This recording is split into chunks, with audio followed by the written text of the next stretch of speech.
Ladies and gentlemen, every morning, before the world has a chance to pull us in 100 different directions, we have a choice to set the tone for the day, to decide who we will be, and to remind ourselves of the principles that guide us. Because if we don't, the world will decide for us. The first thing to remember is that purpose comes before pressure. The world will demand results, achievements, and outcomes, but those things mean nothing without a deeper reason behind them. It's not about what we do, it's about why we do it. Before anything else, remind yourself of your why.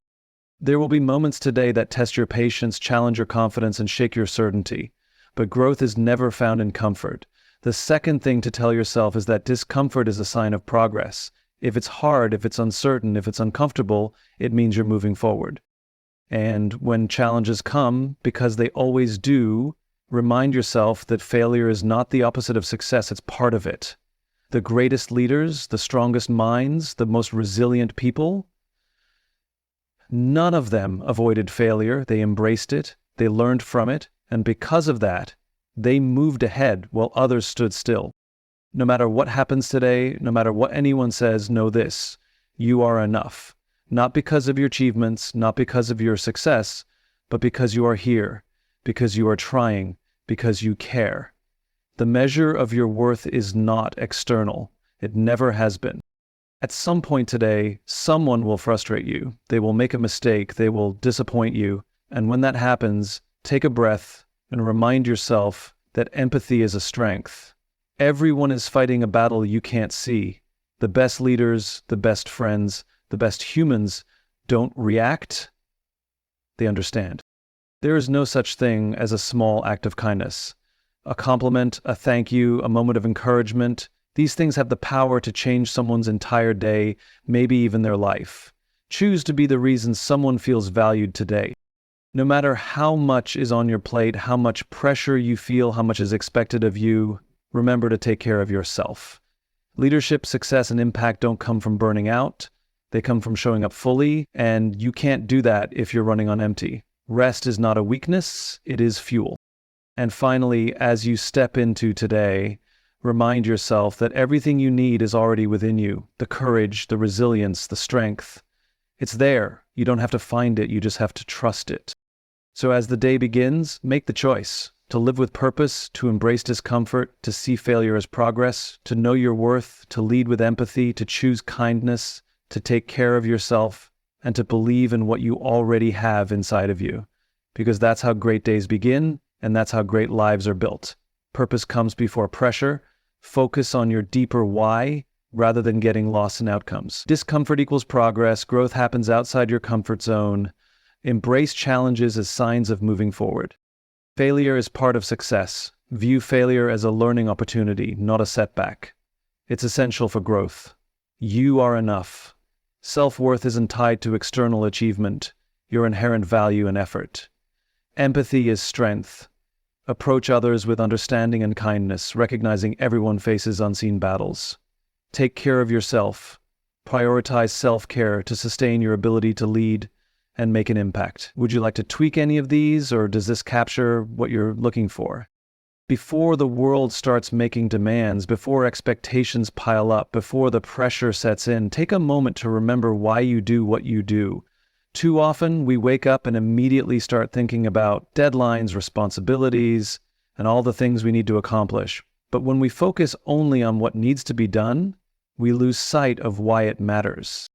Pressure comes from expectations, some from others, some from ourselves. It tells us we need to perform, to deliver, to succeed. And while those things can push us forward, they don't sustain us. What sustains us is purpose. The people who thrive, who lead, who inspire, don't wake up chasing results.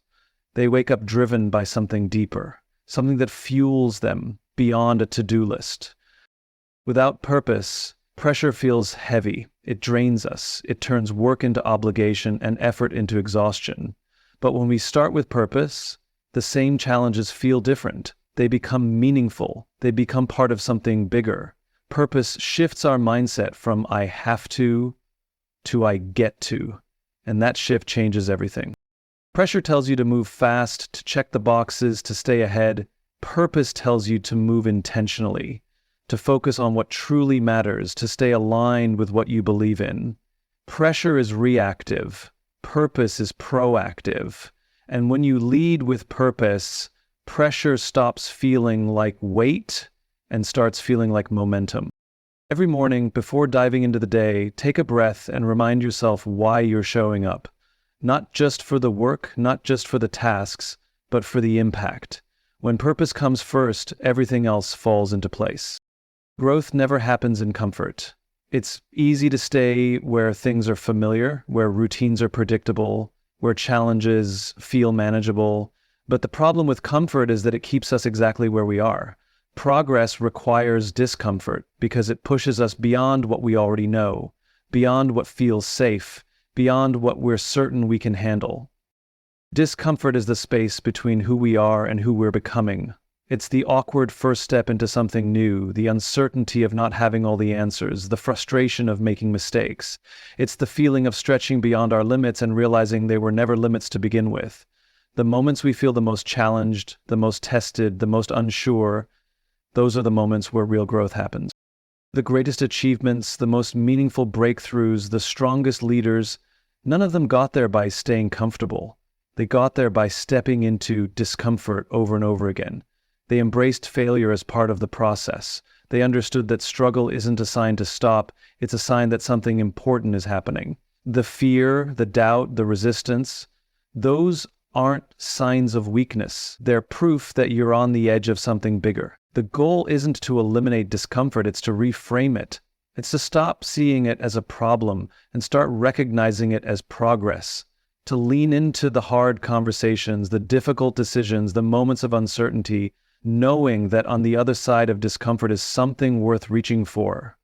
The only way to grow is to get uncomfortable, and the only way to move forward is to step into the unknown, even when it scares you. Failure is not the opposite of success, it is a necessary part of the journey. Every great leader, every innovator, every person who has ever accomplished something meaningful has encountered failure along the way. The difference is in how they responded to it. Some see failure as a stopping point, a reason to quit, a sign that they weren't good enough. Others see it as feedback, as data, as a lesson that moves them closer to where they want to be. The fear of failure holds people back more than failure itself. It keeps ideas from being shared, risks from being taken, and potential from being realized.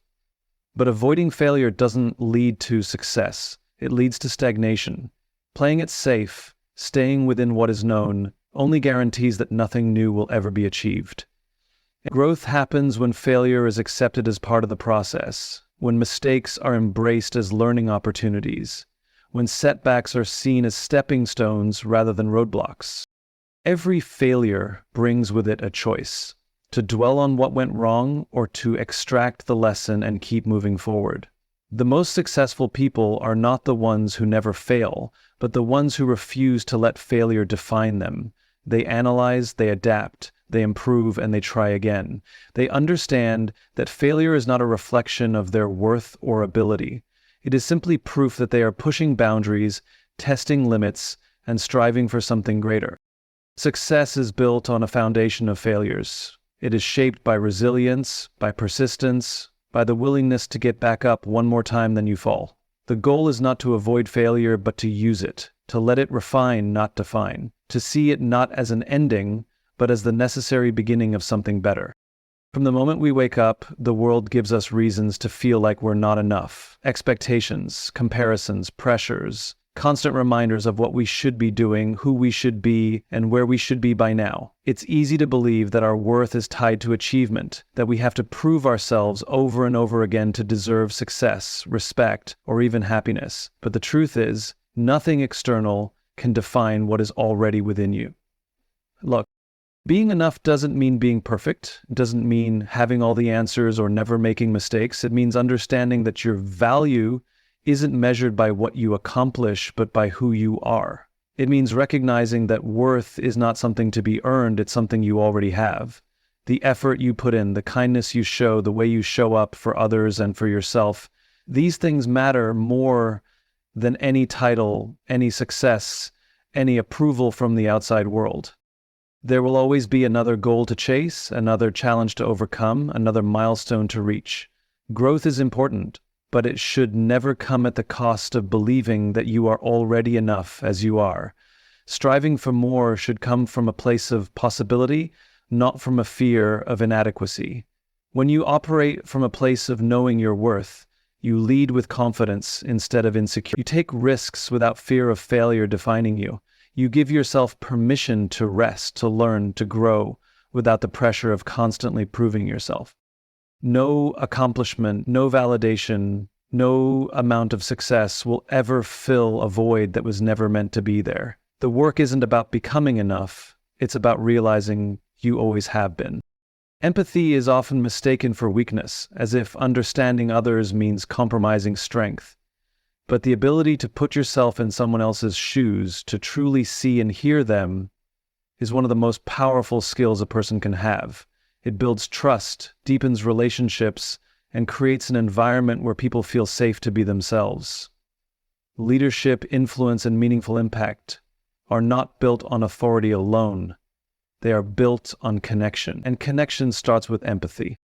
Everyone is carrying something you can't see: stress, doubts, insecurities, personal battles that they may never talk about. When someone is short-tempered, unmotivated, or struggling, it's easy to judge. It's easy to assume the worst. But real strength lies in pausing and asking, what else might be going on here? Instead of reacting with frustration, responding with understanding shifts the entire dynamic. It turns conflicts into conversations and problems into solutions.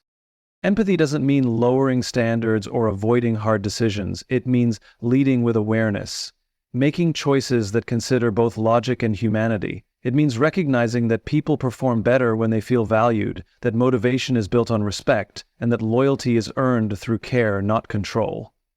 A team that feels understood will always outperform a team that feels dismissed. A relationship built on empathy will always outlast one built on dominance. Choosing empathy requires effort. It means listening when it's easier to assume, being patient when it's easier to judge, and offering kindness when it's easier to walk away.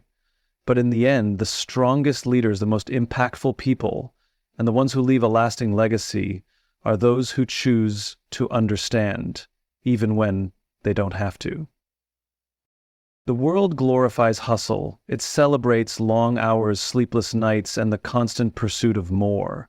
It tells us that rest is a luxury, that slowing down is falling behind, that self-care is selfish. But the truth is, you cannot give your best to anything, your work, your goals, your relationships, if you are running on empty. Taking care of yourself is not a distraction from success. It is the foundation of it.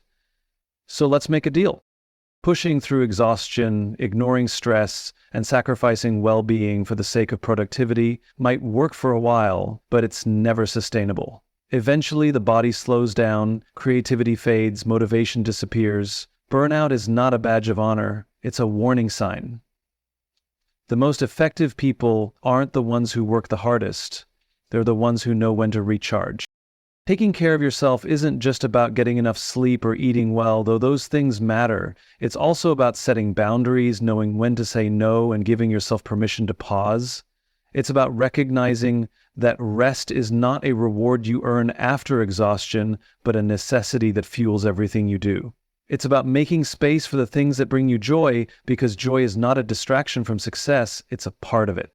Some of the most successful people in the world prioritize self-care not because they have extra time, but because they know that to lead, to create, to inspire, they must first be whole. You cannot pour into others if your own cup is empty. You cannot show up fully for your work, your team, your family, or your dreams if you are constantly depleted. Taking care of yourself is not a sign of weakness. It's the strategy of those who understand that the best investment they can make is in their own well-being. Every morning is an opportunity to set the tone for the day ahead. The thoughts you choose to focus on, the beliefs you reinforce, and the mindset you carry will shape not only your day, but your entire life.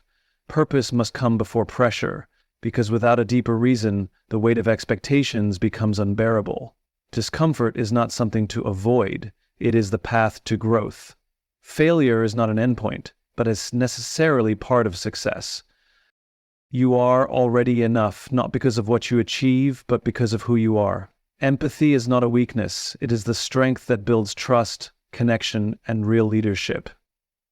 And in the pursuit of goals, in the effort to give your best to the world, never forget to take care of yourself, because you cannot pour into others if your own well is empty.